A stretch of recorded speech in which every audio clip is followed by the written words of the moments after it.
name is Emily Murray, and I'm going to talk about the role of effective listening in communication and teamwork. Effective listening plays a vital role in your life, in your career.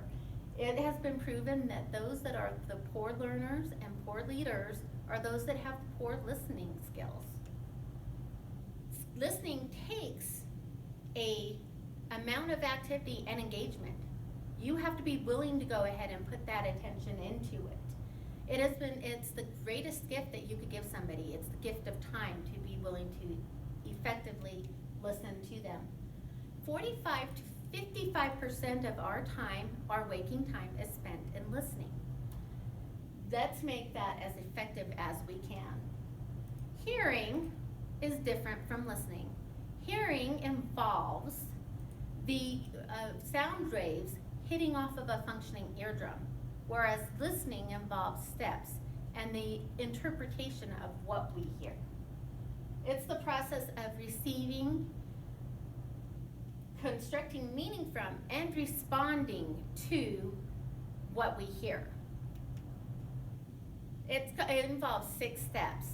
Hearing we do natural, but being mindful of those things around us, being attentive to that person and focusing.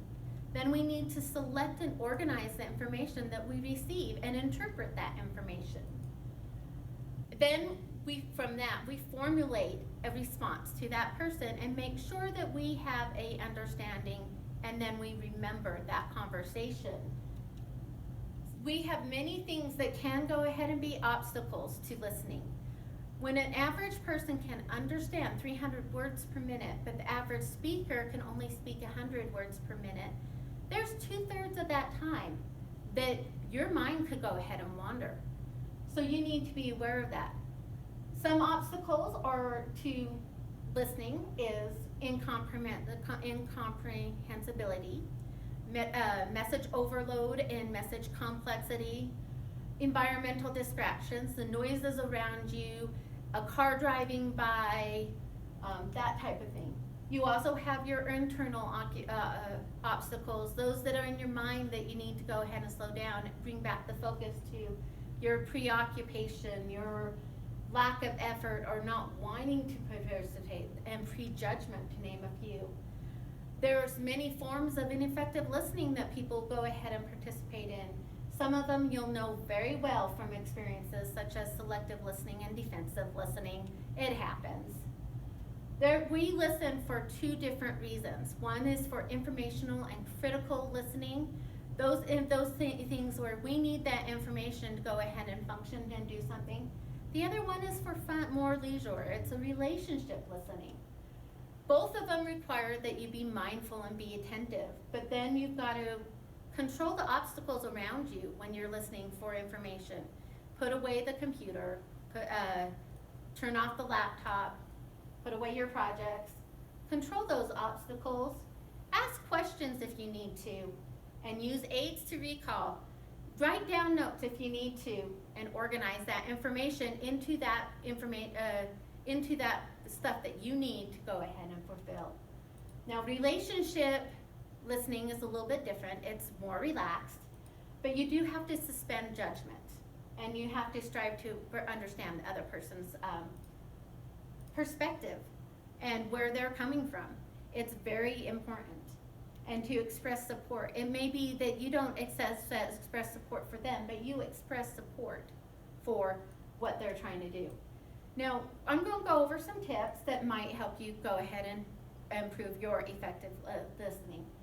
So, the distractions. Put them away. Turn off the computer screen. Face the person so that you're not tempted to look at those distractions. Go to a different office that may be less noisy if your office is being worked at. Face the speaker and maintain the eye contact. I'm not saying that you have to stare at the person. You need to be facing towards them. You need to go ahead and be listening to what they're saying. Avoid staring. That's one thing that you don't want to creep out your audience. You don't want to creep out the person. Move closer if you're farther away. Keep an open mind. One of the biggest things that you could go ahead and do in a conversation is be closed-minded if you want to be ineffective.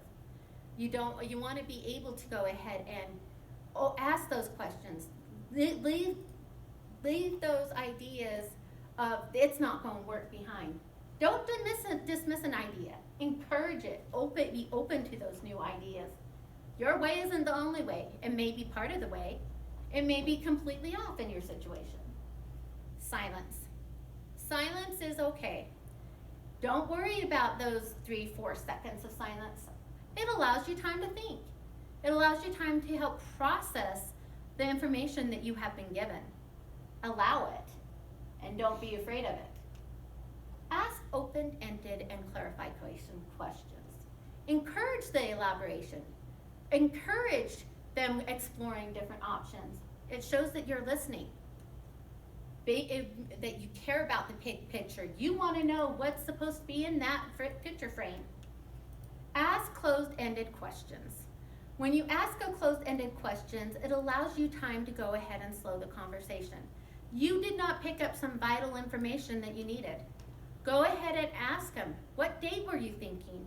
What time? Do you want this? Ask yes and no questions. Those that have only 1 or 2 syllable answers.